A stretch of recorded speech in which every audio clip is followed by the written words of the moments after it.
Welcome, bass family, to another video with Everything Bass with Dale Titus. In response to a 60 cycle hum, which if you don't know, 60 cycle hum is the title I give to your guys' feedback to me. Things you want me to talk about, things, a new video series you want me to do, further diving deeper into previous videos. All these things have come because of your guys' feedback and response, and I really appreciate it. So, actually, in real life, not even in the cyber world, a bass player said, hey, you know, it'd be great if you could do some really beginner stuff. And I realized that I kind of jumped in and so most of my videos are kind of like assuming you have some basic mechanics down. So I actually admit that I need to cover the basics. So we're going to talk about how to pluck the bass and how to fret the bass and give you some suggestions. Now, before I cause any controversy, I'm giving you my interpretation of the best technique that works for me. Now, if you look at some players like Geddy Lee, he has a very unique plucking style. You'll see bass players whose thumbs comes all the way over the bass, and they're amazing bass players. That's just the way they've done it, and I can only teach what works for me. But don't think of this as like I'm saying this is the only way to play, because that'd be ridiculous. But if you're looking for the start, this is, I think, a good way to go. So let's focus first on the plucking hand.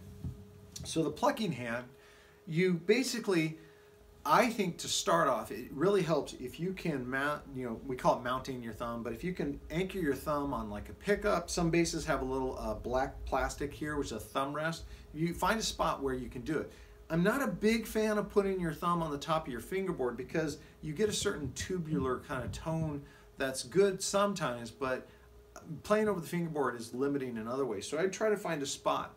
Now you'll notice when you come way back on the bass, like if you're trying to put your thumb on this back pickup, the strings are real tight. Now that works for sometimes. Like sometimes the strings are so tight because the bridge is right there that if you're playing a certain thing and you want to play really hard and not get a lot of maybe string flap, that's a good spot to it. Ideally, for most of my playing, I stay kind of on this area. So you have to look at your bass to see where you can anchor your thumb. Why is anchoring the thumb important? Well, it gives you a reference point so that you don't have to look down. Because if you're a beginner, a lot of times you need to look down so you know that when you're plucking the A string, the D string, the G string, you have to visually see where it is.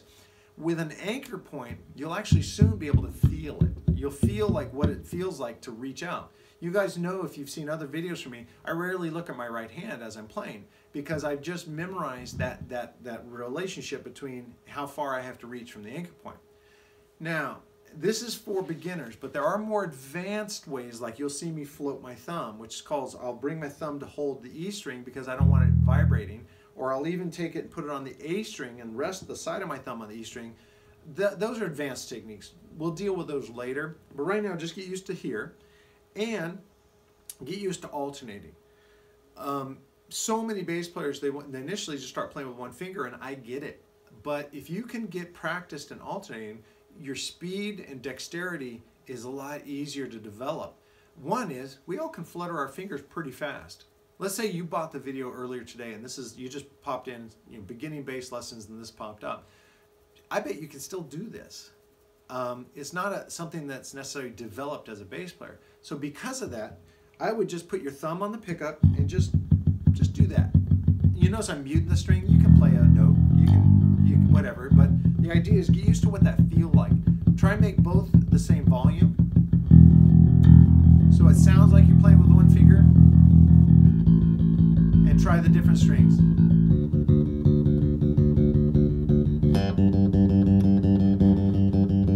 That's, I think, a very valuable exercise just to get down. You notice how easy that was? I mean, I shouldn't say easy. It's going to be something new to you, so you may have a certain challenge. But I was doing something that wasn't really difficult to execute. Just take your time. Don't go that fast at first. Go as slow as you need to. And that's a good basic technique for developing your plucking hand. Now with your fretting hand, there's a couple of guidelines I suggest. Now again, as I said earlier, you'll find examples of guys using all wonky types of technique. But for me, and hopefully I can give you the reasoning, you'll see my logic behind it. I like to keep the thumb on the back of my fingerboard. I don't like it to be up high. One reason is when it's up high, look what happens to my hand here. It collapses. And so this finger is actually not very mobile. So when the thumb comes up, you have a tendency to grab the bass like this and try to use the index finger. It's not very successful. It actually can be very harmful to your technique. You can actually develop some problems because you're trying to force something that's not comfortable to do. By moving the thumb from the top of the fingerboard or neck to the middle, you now can come at it with a nice arc. Now you notice my fingers are arced at a comfortable angle. This allows me to have a lot more flexibility and not be like gripping the neck like this. Ideally, you try and, like, if I'm going to fret this note, I want to get as close behind this metal fret right here as possible. If I'm too far back and I don't play with enough force, I get a lot of that. So if you're getting that sound, you're either too far behind the fret, so get up closer to the fret, and you're not pushing hard enough. I know that initially playing metal strings with your fingers, you're going to get some soreness and things like that. There's a couple suggestions I have. One is take frequent breaks. Play, and then as soon as your fingertips start to get a little sore, put the bass down, do something else, let them kind of relax and come back. And what you're doing is you're stressing the finger a little bit, and then when you rest, the callus gets developed. And the callus is a thick padding of skin that makes it a lot more comfortable to play. Secondly, try not to play the bass after your hands have been submerged in water for a long time. If you've been swimming in the pool, you took a long hot shower, you washed the dishes, whatever it is, when your hands are moist, your calluses are very susceptible to tearing off, and that's a drag. So try to really dry your fingers before you play. Let some time go by between doing an activity where your hands have been submerged in water. Now, if you wash your hands quickly, that's not a big deal, but it's only when the hands are in the water for a while that it's going to run the risk of damaging your calluses, and that's just a pain in the butt. So yeah, thumb on the back of the fingerboard, soft arc to your fretting fingers, and develop every finger. For this, you may want to check out my series called the Hyperneck Study. Hyperneck Study sounds all fancy and stuff, but it's really just fingering exercises that'll work on every finger and make sure you develop every finger equally. In the early days, a lot of us started just by playing with 2 fingers, sometimes just 1 finger, and that's just not practical. And you're going to find it's going to be hard to play bass lines from the songs that you admire and things like that. So developing your capabilities where each finger is independent and is dexterous and agile, you'll have a better time at it. So right hand technique, mounting the thumb, plucking through. Oh, I'm going to rewind one thing I forgot to talk about. When you're plucking the string, let's say I'm going to pluck this A string, it's actually good for you to pluck through and touch the E string. Don't try to hook and come up like this. A couple reasons why. It's hard to be fast by hooking the strings and lifting them up. Plus, you're moving the string not parallel to the fingerboard, so you can get more rattles and buzzes that way. But secondly, when I pluck through and touch the E string, I'm stopping the E string. So if it's sympathetic vibrating, like, check it out, I'm gonna hit my bass. You hear all that? Sometimes that comes from just playing the bass. A string that you're not covering can start vibrating sympathetically, but it actually makes your tone kind of bad and messy. So by plucking through the string to touch the next string, it actually helps you be faster, but also quiets that string below. So keep that in mind. Left hand technique, remember thumb on the back of the fingerboard, soft arc. Try to get the string somewhere around that 3/4, not directly on the tip always, but not on the pad. When you're playing your pad like this, again, very hard to be clean, very hard to be fast. You're going to want to play on the what I call the 3/4 tip. You're going to want to play on this angle right there. And try out some of the exercises that I mentioned before. Go slowly, be patient with yourself, and try to work out those mechanics. It's going to sound weird, but the fastest way to get your technique down is to practice slowly at first. Not only is it more kind of encouraging to play slowly and get good tones, you don't want to practice like with bad buzzy tones and notes sounding bad. You want to practice with good tones so it becomes habitual, that you know that that's the standard, good sounding notes.